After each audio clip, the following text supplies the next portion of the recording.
नमस्कार मित्रांनो, मी घेऊन आलेलो तुमच्यासाठी खूप मोठे अपडेट. चला तर मित्रांनो बघूया काय आहे नवीन अपडेट. शक्तिपीठ महामार्गाबद्दल खूप मोठे अपडेट समोर येत आहे मित्रांनो. चला तर मित्रांनो बघूया काय समोर येत आहे शक्तिपीठ महामार्गाबद्दल अपडेट. तुम्ही जर चॅनलवरती नवीन आलेले असाल तर चॅनलला सबस्क्राईब करून घ्या, व्हिडिओला लाईक करून घ्या.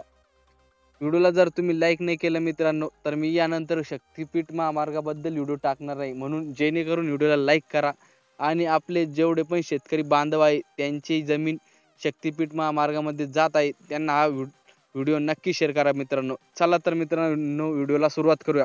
रत्नागिरी नागपूर राष्ट्रीय महामार्ग आठपदरी करा, पण शक्तिपीठ महामार्ग जनतेच्या माथी नको. राजू शेट्टींनी घेतली गडकरींची भेट. नेमकी काय झाली चर्चा बघूया मित्रांनो. राजू शेट्टी स्वाभिमानी शेतकरी संघटनेचे प्रमुख राजू शेट्टी यांनी आज केंद्रीय मंत्री नितीन गडकरी यांची भेट घेतली. यावेळी त्यांनी शक्तिपीठ महामार्ग संदर्भात चर्चा केली. राज्याचे मुख्यमंत्री देवेंद्र फडणवीस यांचा ड्रीम प्रोजेक्ट असलेला शक्तिपीठ महामार्ग स्वप्न पूर्ण करण्यासाठी केंद्र सरकारने सध्या अस्तित्वात असलेला रत्नागिरी नागपूर राष्ट्रीय महामार्ग 6 पदरी किंवा 8 पदरी करावा, तसेच राज्य सरकारवर पडणारा शक्तिपीठ महामार्गाचा आर्थिक बोजा कमी करावा अशी मागणी राजू शेट्टी यांनी केली. रस्ते वाहतूक मंत्री नितीन गडकरी यांच्याकडे केली, पण शक्तिपीठ महामार्ग नको असे राजू शेट्टी म्हणाले. गरज पडल्यास रत्नागिरी नागपूर हा महामार्गाचे रुंदीकरण करण्यास अडचण नाही. सध्या अस्तित्वात असलेला रत्नागिरी नागपूर हा महामार्ग कमी रहदारीचा असल्याने तोट्यात चाललेला आहे. भविष्यात गरज पडल्यास केंद्र सरकार या महामार्गाचे रुंदीकरण करण्यास कोणतीही अडचण नसल्याचे मंत्री गडकरी यांनी व्यक्त केले. सध्या या महामार्गावर बऱ्याच ठिकाणी 6 पदरी व 8 पदरी अनुषंगाने जमीन संपादनही झालेली आहे. केंद्र सरकारने लगेचच या महामार्गाचे 6 पदरी किंवा 8 पदरी केल्याने जनतेवर टोलचा बोजा पडणार असल्याची माहिती केंद्रीय नितीन गडकरी यांनी दिली. शक्तिपीठ महामार्ग हा फक्त गडचिरोली खाणीमधील बॉक्साईट गोव्यात घेऊन जाण्यासाठी केला जातोय. राज्य सरकारने कुठल्याही देवस्थान समिती अथवा भक्तांची मागणी केली नसताना शक्तिपीठ महामार्गाचा घाट घातला जात असल्याचे राजू शेट्टी म्हणाले.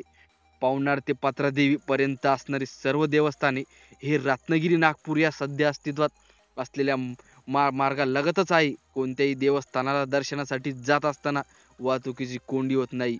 शक्तिपीठ महामार्ग हा फक्त गडचिरोलीच्या खाणीमधील बॉक्साईट गोव्या ठिकाणी घेऊन जाण्यासाठी होत असल्याने सामान्य जनतेला याचा कोणताच लाभ होणार नसून या उलट जनतेच्या डोक्यावर टोलचा भुर्दड पडणार आहे.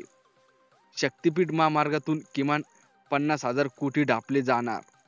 केंद्र सरकार करत असलेले रस्ते व राज्य सरकार असलेले रस्ते प्रकल्प विकसित मोठी तफावत आहे. केंद्र सरकारपेक्षा तिपटीने प्रकल्पाची किंमत जादा आहे.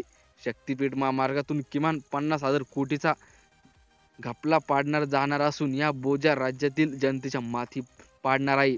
यामुळे राज्य सरकारने सदर बाबीचा गांभीर्याने विचार करून शक्तिपीठ महामार्गास स्थगिती देणे असण्याची मागणी राजू शेट्टी यांनी केली आहे. तर मित्रांनो आता तुम्ही नक्की कमेंटमध्ये कळवा की शक्तिपीठ महामार्ग व्हायला पाहिजे की नाही आणि तुमचे मत देखील कमेंटमध्ये कळवा. तर धन्यवाद मित्रांनो. अशाच नवनवीन व्हिडिओसाठी आपल्या चॅनलला सबस्क्राईब करा, लाईक करा आणि आपल्या शक्तिपीठ महामार्गामध्ये जाणाऱ्या शेतकरी मित्रांना हा व्हिडिओ नक्की शेअर करा. तर धन्यवाद मित्रांनो.